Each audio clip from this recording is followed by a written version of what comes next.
Hi guys, welcome back. Hope everybody's doing well and you're safe and healthy and not going stir crazy in your house, not killing anybody.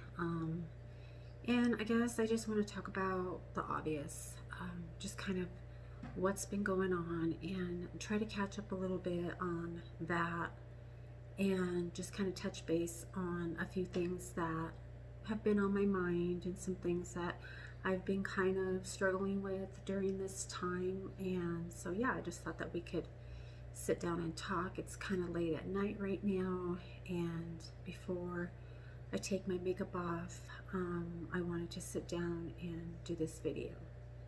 As you guys know, I tend to get a little bit sidetracked and I kind of get carried off. I think it's normal when people talk about one thing, it kind of brings up another subject, and so you kind of like get carried off with that. I know I'm not the only one who does that, but I do have some key points that I want to talk about, just so that I kind of stay on track and this video doesn't turn into another 50-minute hour video. So briefly, I just wanted to touch base on obviously the coronavirus and the things that have come along with that, as far as anxiety and stress, worrying and magnifying or adding to your depression. If you struggle with depression, even if you don't struggle with depression and anxiety, this stuff is kind of bringing it out in a lot of people. I think one of the big factors is that the media, the news, you go on, no matter what channel you go on, CNN or the president's talking, and any channel that you put it on where they're talking about the coronavirus and all the people who are sick, people who are being treated, people who are dying, they're talking in numbers. And I think it's crazy because I know that they know that when they're talking in numbers, let's say 300 people in this state, 900 people in this state, 1,200 people over here, this many deaths so far, they know that they're causing people to panic and to freak out, and which is what's causing everybody to go to the stores and buy everything out, because they're talking numbers but in statistics, but they're not talking about the people who have been treated and let go. Because I don't know statistic wise, I just know that from what my doctor told me, actually 2 different doctors told me that 8 out of 10 people might have it, but it's such a mild case that the majority of people are going to recover from it.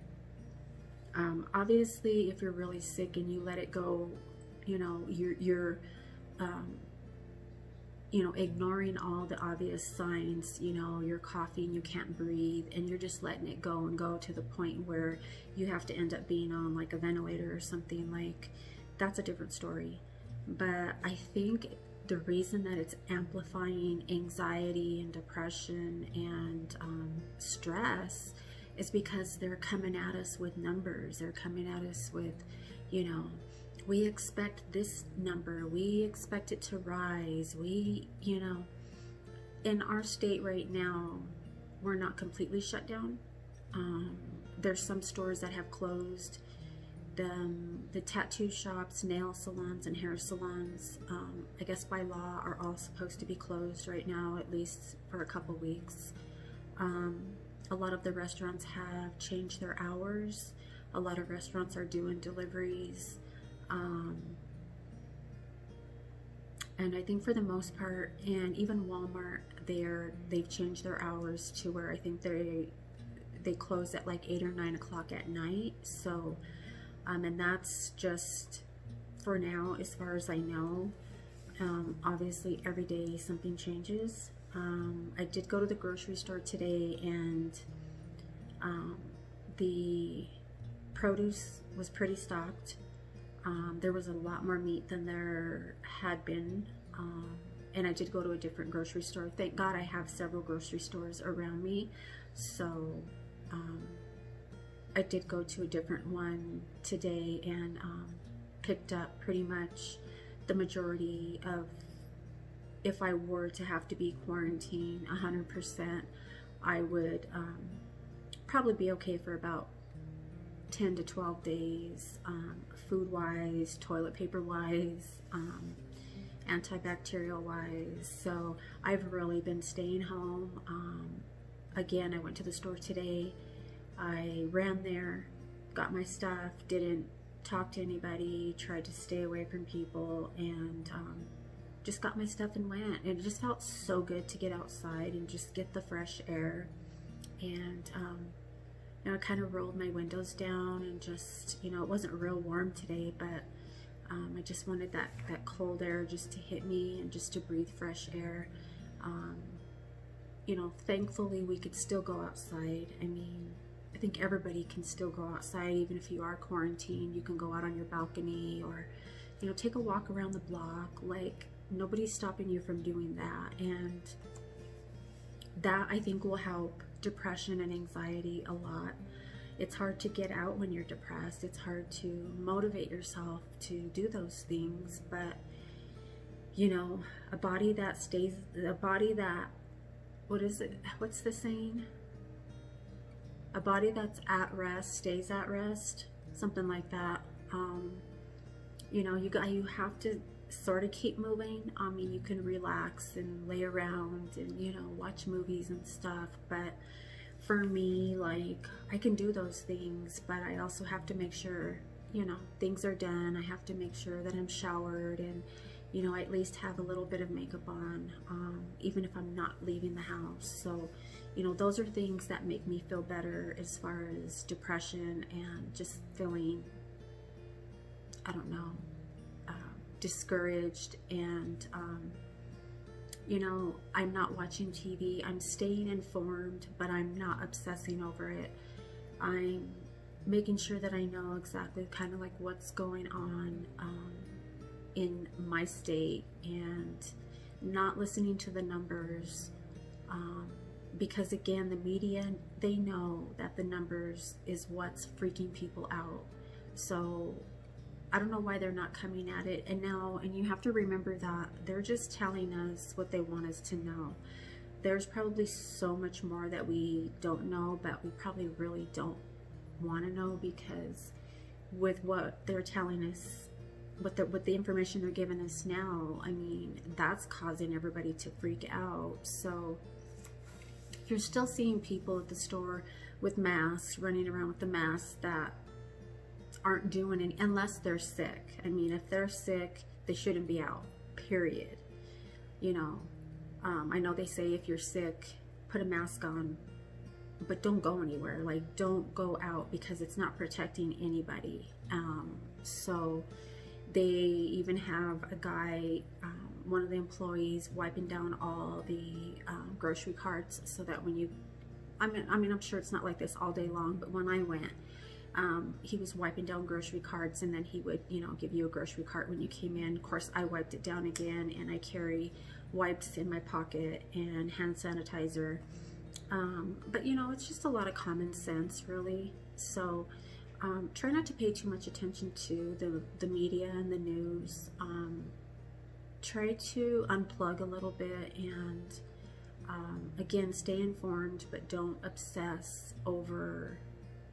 Don't go from one channel to another channel, because you're just going to drive yourself crazy, literally. And, you know, and then if you're enclosed and you're quarantined with, you know, your husband, your wife, your boyfriend, girlfriend, your kids, whatever, whoever, or you're by yourself, it can be kind of scary when you're by yourself. But just stay connected to people friends if you have them, family if you have them, or just friends on your Instagram or Twitter, or if you have a Facebook. Just try to stay connected and interact, just to keep your mind occupied. I've also been reading actual books, like physical books, and so that's kind of helping to switch things up. So I'm kind of not doing the same things that I was doing before. I still take my Epsom salt bubble baths. I do that every day. For the past 5 years I've done that, and that's something that I'm going to continue to do. And some of the things that they're saying to do are things that I've already been doing. So I'm just like increasing it, and just doing a little bit more, you know, extra hand washing and whatnot. So but yeah, so you know, if you're struggling with depression and anxiety, if you have post-traumatic stress disorder, you know, this is just a really good time right now. It's a very crucial time. It's a very serious time, and it's a scary time, because when we deal with this all year round and just life, normal life stuff comes up, we struggle. And you know, whether you're on medication or in therapy, or hopefully if you're you know, if you have a mood disorder, or you're bipolar, or depressed, hopefully you have some form of insurance or some way of getting medications to help you manage those symptoms. If you know somebody who struggles with depression or post-traumatic stress or any type of mental illness, now's a really good time to reach out and just check on them. You know, call them, text them, whatever you can do to just to make sure that they're okay. And I had a phone appointment, a doctor's appointment, and the only reason that I had this appointment is because my actual therapist, psychiatrist, after I've been seeing her off and on for the past 15 years, and she actually left. She just left Kaiser completely, so I had to pick a new one, and it just so happened that it happened at this time. So we had a phone appointment, and basically he just asked me, you know, they ask you the same questions before each appointment, you know, and they go down a list of a questionnaire. You know, do you feel, you know, sad? Do you have thoughts of suicide? If you have thoughts of suicide, do you have a way that you would do it? I mean, it's a whole bunch of questions. And basically he just said, you know, are you safe? You know, are you in danger? You know, are you having thoughts of suicide? Or how are you on your prescriptions? Do you need refills? Like, just to make sure that I was okay until I can actually meet with him on a more of a one-on-one Skype call, or depending on how they change up this whole social distancing thing. But for now, you know, I just tell him that, you know, I'm kind of a little bit more depressed right now. Again, but this wasn't even related to the coronavirus, but the coronavirus just added to it. So I was kind of already struggling with some things that came up that just got to be really overwhelming for me.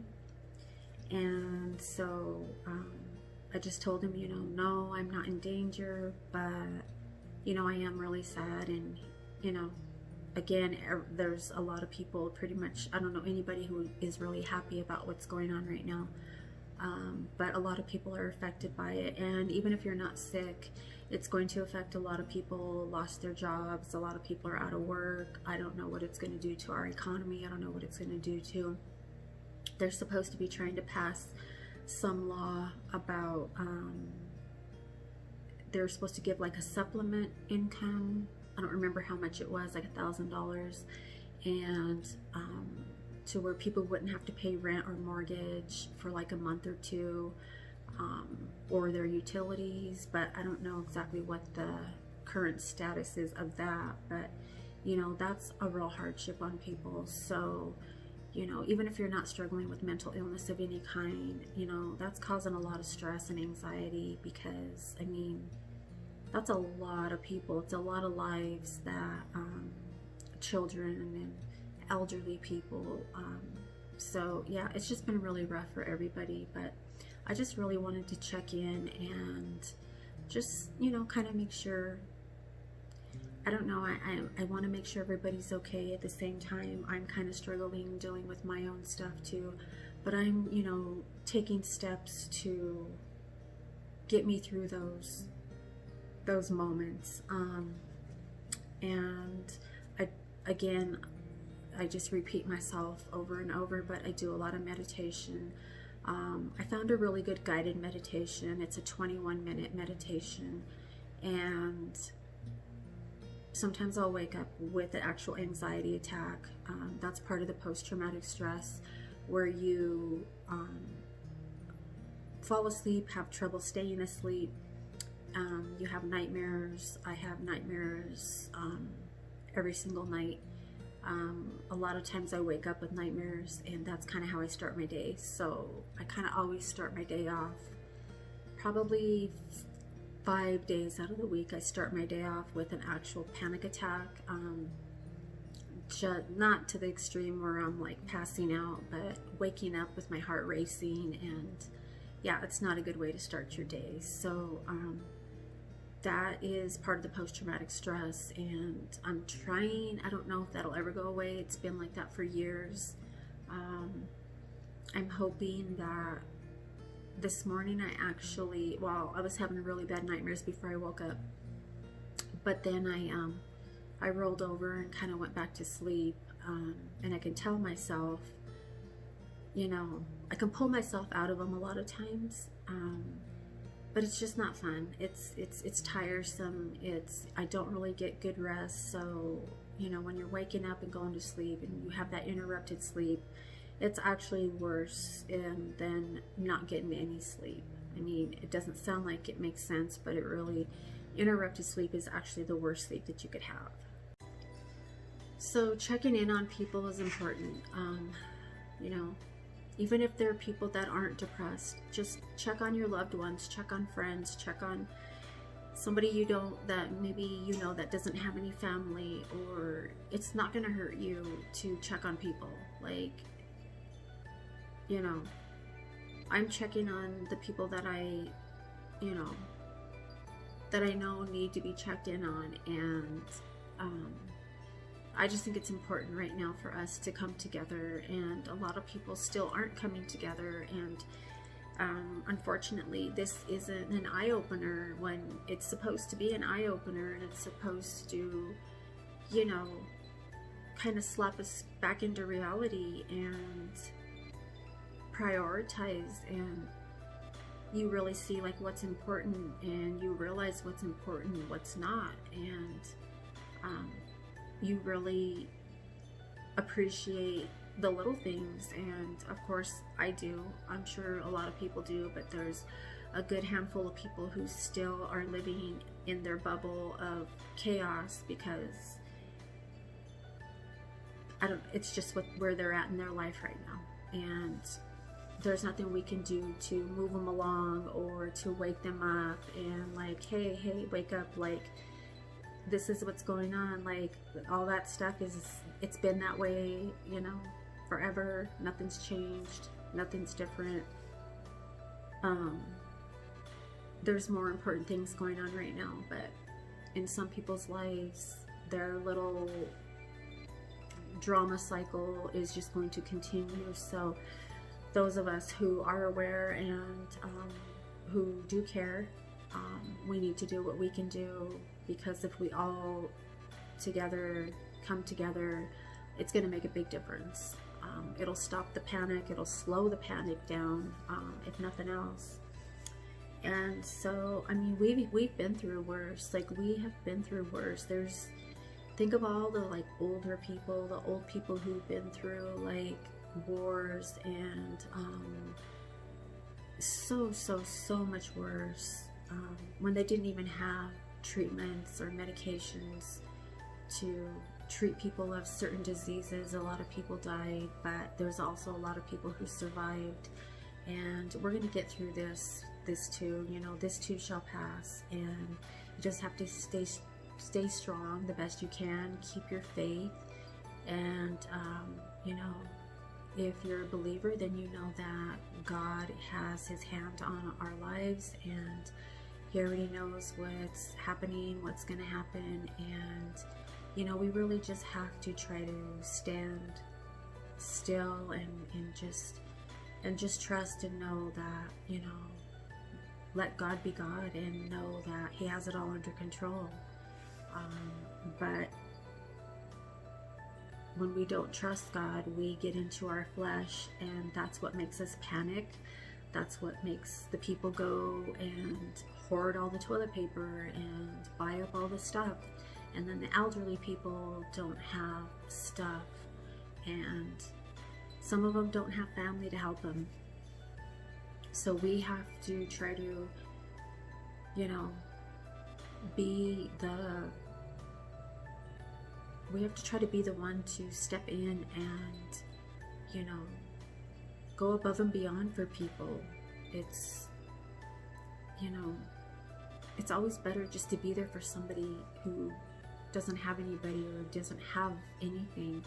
You know, most of us have at least one person or two people in our life, but there are a lot of people that don't have anybody. And right now, it's not about me, it's not about any one person, it's about all of us. And so we have to kind of take the attention and the focus off of us, which is, I'm trying to do that. I'm trying to, you know, like when you're on the airplane and they say, you know, they're talking about the safety, and, you know, if you have to use an oxygen mask, like secure your oxygen mask before you try to help somebody else.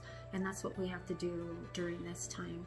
We have to make sure we're safe, you know, we're okay, and we have to secure our oxygen, our mask, so to speak, so that we can help other people.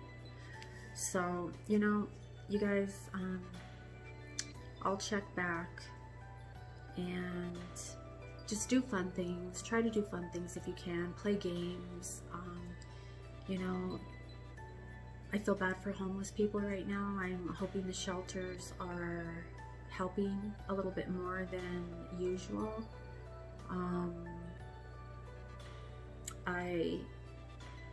I'm really trying to donate or trying to volunteer where I can, looking into that. But I was sick all last week, so, you know, I really wasn't going to be any good to anybody, and my immune system isn't 100%, so I have to be really careful as well. So it's kind of frustrating because I do want to help more, and I want to, you know, try to volunteer where I can, but again, I'm limited, so I kind of run into walls in that area. So I try to do what I can wherever I can.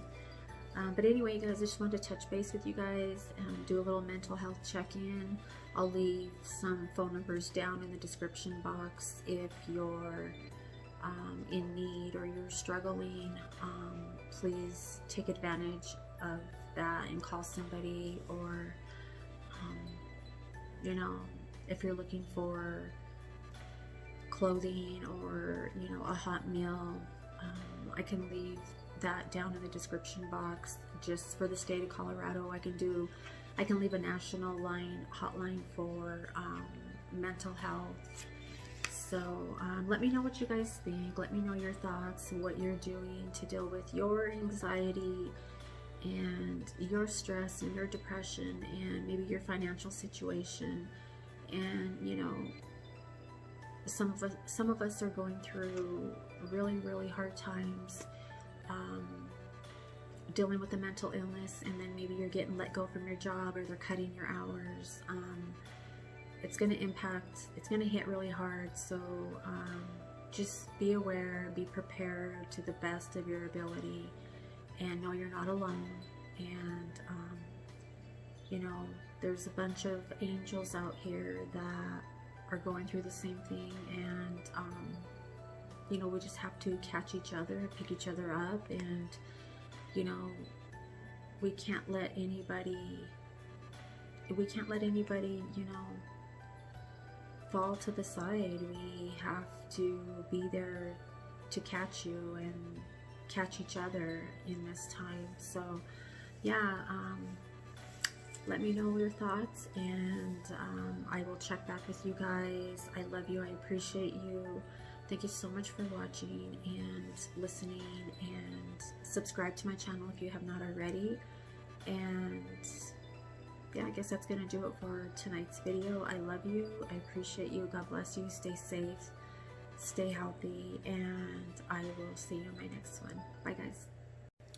You guys, quickly, I wanted to say that another way that we can stay connected other than texting or, you know, messaging on Instagram or one of the other social media platforms is set up a time to where you can actually FaceTime somebody. And this was actually,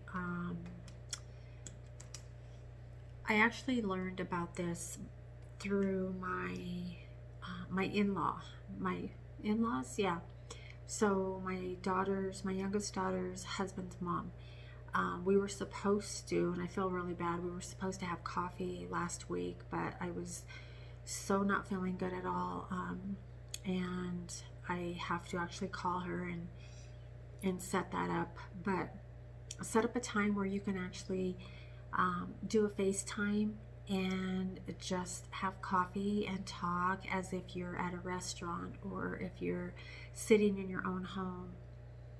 You can do that, or you can, you know, watch a program or talk about a book, or, you know, just to have that interaction, the human interaction. I think that is a little, obviously it's more personal, and I think that's going to help also a lot with depression and keeping your spirits lifted. So yeah, I just thought I would throw that. I forgot to include that. Another side note over here. I'm a night person, so my days generally don't really start till around noon, and 12 to 1 o'clock, and so I stay up a little bit later. I've been trying to set a bedtime, and I've been really good about that. Tonight, obviously, it is 1 o'clock in the morning, and I'm still up, but I'm about to go take my makeup off,